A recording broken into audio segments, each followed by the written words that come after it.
Naikwento ng box office director na si Cathy Garcia Sampana ang isang hindi niya malilimutang tagpo noong nagsisimula pa lamang ang love team ni Catherine Bernardo at Daniel Padilla. Nakachika ng bandera sa Derek-Cathy at ng ilang piling members ng entertainment media kamakailan lang para sa launching at contract signing ng pool of talents ng Clinic Pronouns at Clinic ang talent arm ng Nickel Entertainment. Ang blockbuster director ang isa sa mga namamahala ng naturang management company na kinabibilangan ng mga talents and artists mula sa mga characters, actors, actresses hanggang sa mga singer, rapper at songwriter. Yes, dear Bandera readers, hindi lang basta director si Cathy Garcia Sampana, may bago siya ngayong baby dahil pinasok na rin niya ang pagdidiscover at pagmamanage ng mga baguhan at aspiring artist. Isa sa mga pumirma ng kontrata sa Clinic ay ang sikat na singer at actress na si Frenchie D na super thankful sa grupo ni na Derek-Cathy dahil pinagkatiwalaan siya na mapasama sa mga talents ng naturang management company. Kabilang din sa mga pool of talents ng Clinic ay ang rapper at musician na sina Jade Aban na isa ring teacher, Ronan Richard Salazar na isang singer-songwriter naman. Ayon kay Derek-Cathy, sa paghanap ng talents, hindi raw personality ang unang hinahanap niya kundi attitude.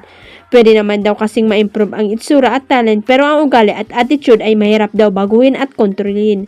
Sabi pa ni Derek-Cathy, ang pinakaayaw niya sa mga nakakatrabaho ay yung hindi nakikinig at laging late. Nasasayang daw kasi ang oras ng lahat ng involved sa production kapag may pasawayin na artista.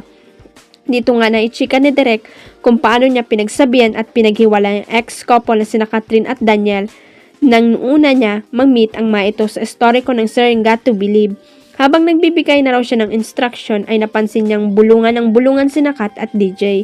Kaya sinita niya ang mga ito at sinabihang maghiwalay muna ng upuan. In fairness, marespeto naman daw maghiwalay ang dalawa at mula raw noon ay nakikinig ng Kat niya sa lahat ng instruction niya. Aminado rin si Derek-Cathy na may mga pagkakataon na na-stress siya sa kanyang mga artista habang nagsushooting, kabilang na rin ang mga talents o yung mga extra. Sa talents ako madalas kasi yung mga artista na sa totoo lang hindi naman magiging artista kung OA na walang alam, diba? Nagkaroon na ako ng ganyan na naging trending rin kahit di pa uso ng mga social media. Meron lang kasing expectation lang.